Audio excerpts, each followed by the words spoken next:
बदलापूरची घटना निषेधार्ह आहे असं कृत्य करणाऱ्या लोकांना आंध्र प्रदेशमध्ये शूट केलं होतं।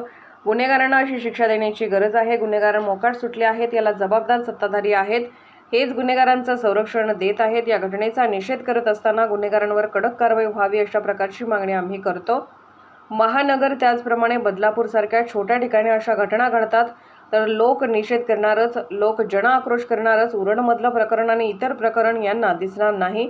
सत्ताधाऱ्यांच्या गुन्हेगारावर वचक नाही, कारण याचीच लोक गुन्हेगारी करत आहेत। रस्त्याची कामं होत नाही, कोकणात चाकरमानी जात आहे तरी देखील अजून रस्ते ठीक झाले नाहीत। बांधकामात खातं टेंडरमध्ये गुंतलं आहे।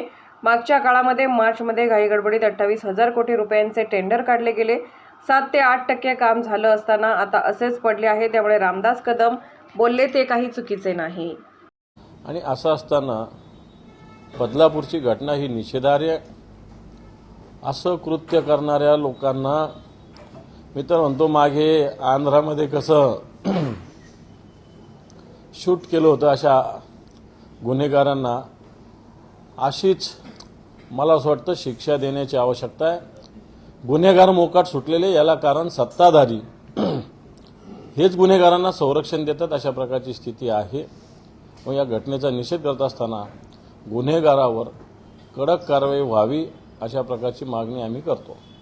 बिलकुल, कारण हे होणार अशा प्रकारच्या घटना महानगर सोडून ग्रामीण भागामध्ये बदलापूरसारख्या छोट्या छोट्या शहरात जर होत असेल तर नागरिकांच्या प्रतिक्रिया येणारच आहे। आणि मला वाटतं येणाऱ्या काळामध्ये या प्रतिक्रियेचा मोठ्या प्रकारे जन आक्रोश होऊ शकतो।